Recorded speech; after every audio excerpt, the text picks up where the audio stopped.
और प्रधानमंत्री नरेंद्र मोदी की माता जी हीराबा नहीं रही, पूरा देश शोकाकुल है। प्रधानमंत्री मोदी और उनके परिवार के प्रति सांत्वना जता रहा है। ये अलग बात है कि इस दुखद घड़ी में भी प्रधानमंत्री मोदी अपने कर्तव्य पथ पर डटे हैं।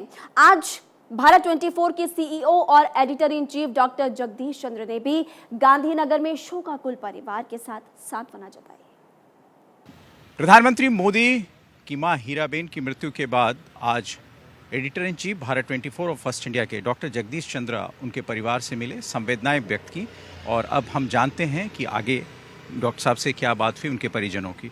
आप मिले हैं, बात हुई है, श्रद्धांजलि दी है आपने। परिवार में बहुत ही शालीनता, सादगी का माहौल है। और परिवारजनों के जाने से, खास और माँ के जाने से दुख तो होता है, लेकिन एक खास तरह का संतोष भी चेहरे पे है लोगों के कि 100 साल का जीवन जिया, कभी बीमार नहीं हुई, जिसे कहते हैं। 86 वर्ष की उम्र तक जो है रिक्शे में बैठ के बाजार जाती थी सामान खरीदने। रिक्शे में बैठना उन्हें बहुत अच्छा लगता था। आइसक्रीम खाने का शौक़ था, कभी कोई दवाई नहीं ली। और अभी जब स्वर्गवास हुआ तो न तो ब्लड प्रेशर था कोई उनको, न कोई हार्ट का कोई इशू था, न कोई किडनी का इशू था। बस ईश्वर का वो लिखा हुआ था कि 100 साल की उम्र पूरी करनी है और जाना है। तो परिवार में है थोड़ा उदासी का माहौल है, लेकिन शांतचित्त हैं सब लोग। और पंकज जी से मैं पहले भी मिला हुआ हूँ, जब ईटीवी गुजराती चलाते थे तो उनसे मिलना होता था। वो बड़े भले और नेक इंसान हैं।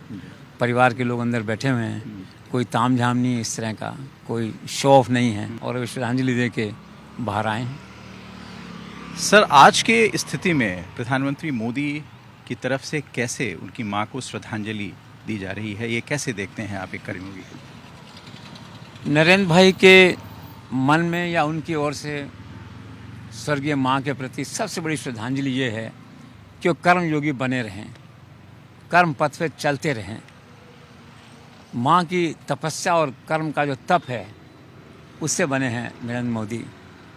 नरेंद्र मोदी का जो सारा जीवन दर्शन है और कर्तव्य पथ है वो उनकी माँ की सीख है, जिसे कहते हैं। इसीलिए कल देखा होगा आपने कि पारिवारिक और जो औपचारिकताएं होती हैं मृत्यु के अवसर पे, उनसे निवृत्त होते ही वे कर्म में जुट गए। वंदे भारत का उद्घाटन किया, लोगों से जुड़े, लोगों से मिले, और बिल्कुल ऐसा किया उन्होंने कि भाई कोई इसमें खास करके बाहर के लोग कोई भीड़ इकट्ठी नहीं करें।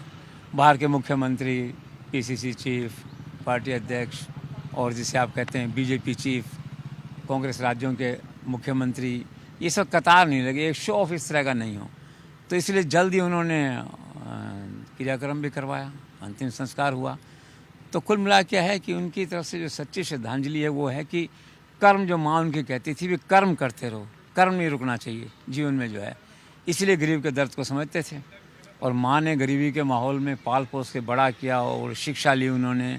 फिर बड़े होकर को एक बार कहते हैं हिमालय भी चले गए थे। और माँ खुद भी जो है ना, मृत्यु से 4 दिन पहले हिंदू संस्कृति की बात करती थी, हिंदू धर्म की बात करती थी।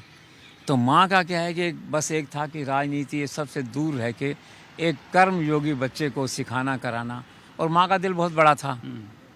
मैं जो गुजरात में था उन दिनों तो शंकर सिंह वाघेला भी आए थे माँ से मिलने, वो मोदी जी के विपरीत दिशा में थे, और मिले उनसे। उनको ये कहती थी कि कर्म करो, कोई पक्ष और विपक्ष में कुछ नहीं होता है।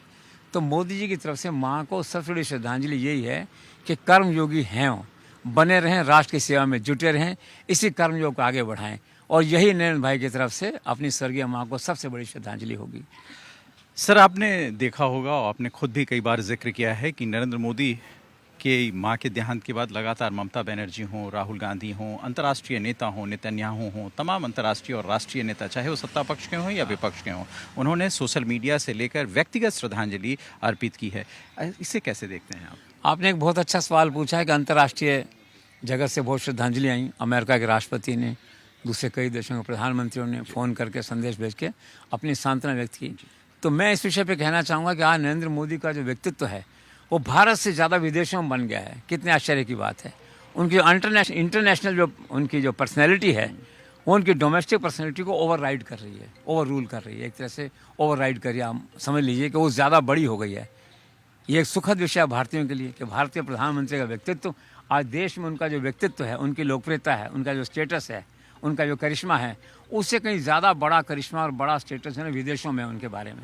इसलिए देश विदेश से लोगों के फ़ोन आए। और जो रही बात ममता और राहुल गांधी इन सब लोगों की, तो सब प्रभावित हैं। और पहली बार शायद लीग सेट के राहुल गांधी ने और उनके परिवार ने इमीडिएटली कहा कि हम सुख की घड़ी में आपके साथ हैं, सारी राजनीतिक विपरीत स्थितियों को भूल के। ममता ने कहा। तो ये नरेंद्र मोदी की क्रेडिट है, उनकी क्रेडिबिलिटी है, उनकी पर्सनैलिटी है। और as a good human being जो है नरेंद्र मोदी, उस पर छाप है इन सभी विपक्षी नेताओं का। इस संकट की घड़ी में, इमोशनल क्राइसिस की घड़ी, उनके साथ खड़े होना और ये बात कहना, ये नरेंद्र मोदी के बड़प्पन की ओर संकेत करते हैं। एक छोटा सा सवाल सर, आखिरी सवाल है। गुजरात के चुनाव को भी आपने काफ़ी करीब से देखा था, प्रधानमंत्री मोदी के दौरे को भी आपने काफ़ी करीब से देखा था, और आज कल जब गुजरात में उनकी मां का अंतिम संस्कार हुआ, उसके बाद भी उन्होंने गुजरात की तमाम बैठकें ली, मुख्यमंत्री के साथ, मुख्य सचिव के साथ। निश्चित तौर पर मैंने कहा ना, कर्मयोगी हैं, शो मस्ट गो ऑन, और 24/7 काम करते हैं। और मुझे आश्चर्य होता है कि वो सोते कब होंगे। शायद 2 या 3 घंटे सोते होंगे। बॉडी को इस तरह से उन्होंने रिस्ट्रक्चर कर लिया होगा। सारा दिन कल राजभवन में थे, तो बैठ के, बाद में तो बैठ के, और जो चुनावी घोषणाएं उन्होंने यहाँ की थी पिछले दिनों चुनाव के समय, वो लागू हो रही हैं कि नहीं धरती पर, धरातल पे हैं कि नहीं, ब्यूरोक्रेसी का व्यवहार कैसा है, योजनाओं के क्रियान्वयन की क्या स्थिति है। कल भी उन्होंने बैठ के लिए बाकायदा।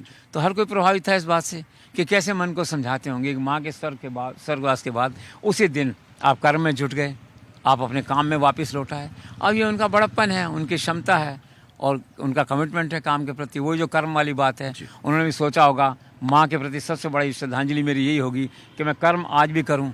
और सब बैठे कि उन्होंने, और मैंने सुना है कि काफ़ी विस्तार से बात हुई ब्यूरोक्रेसी के बारे में, मुख्यमंत्री से, योजनाओं के बारे में जो है। तो लोग प्रभावित हैं और इसीलिए कहते हैं गुजरात में नरेंद्र मोदी का कोई विकल्प नहीं है इन सब बातों से। हर आदमी उनका मुरीद है। मैं शहर में निकला, अभी घूमा, देखा मैंने जो है, तो उनका कोई दूसरा नेता दिखता ही नहीं है। वो कहते हैं नरेंद्र भाई हैं। तो ऐसा लगता है वो तो जीवन भर जब चुनाव लड़ेंगे या उनके लोग चुनाव लड़ेंगे, वो तो हारेंगे ही नहीं कभी। गुजरात की सारी जनता का जो इमोशनल अटैचमेंट है, जो वोटिंग अटैचमेंट है, वो सारा नरेंद्र भाई के साथ है। तो यहाँ आके तो मैंने अभी एक व्यंग किया थोड़ी देर पहले किसी को कि बाकी राजनीतिक दलों को वॉकआउट दे देना चाहिए बीजेपी को, नरेंद्र भाई को यहाँ पे चुनाव नहीं लड़ना चाहिए, कोई मतलब नहीं है इससे। तो आज राजनीति की बात करने का मौका नहीं है, लेकिन जो बात आपने की ना कि वो कर्म में वापस जुट गए हैं, और यही कारण है उनके कर्म में जुटने का, प्रभावित करने का लोगों को, कि जब भी चुनाव आते हैं जनता एक साथ खड़ी हो जाती है। वो चुनाव प्रचार तो खाली औपचारिकता के लिए करने आते हैं या लोगों से मिलने के लिए आते हैं। चलो ये पुराना अपना स्टेट है, लोगों से मिल आते हैं। बाकी उन्हें वोट मांगने के लिए कोई चुनाव प्रचार की ज़रूरत नहीं है। खैर कुल मिला के हम इस अवसर पे ईश्वर से दुआ करते हैं कि अगर कोई स्वर्ग नर्क की कोई धारणा सही है तो स्वर्ग में रहें, अच्छे से रहें। और वहीं से अगर ये धारणा है कि आत्मा देखती है ऊपर से, तो आत्मा अगर उनके देख रही होगी तो खुश हो रही होंगी, बेटे को आशीर्वाद दे रही होंगी कि तुमने कर्म का पथ नहीं छोड़ा, मेरे जाने के बाद भी कर्तव्य पथ पे तुम आज खड़े हो। ये सब मिला के एक इमोशनल एक अच्छा माहौल है। शुक्रिया, बहुत बहुत शुक्रिया। The show must go on, doctor Jagdish Chandra के लफ्जों में सच्ची श्रद्धांजलि है प्रधानमंत्री नरेंद्र मोदी की मां को। और एक कर्तव्य परायण व्यक्ति के विषय में किस तरह बातें की जाती है, ये डॉक्टर जगदीश चंद्रा ने बाखूबी बताई है। सुरभि और आयुषी के साथ अमित मिश्रा, गांधीनगर, भारत 24।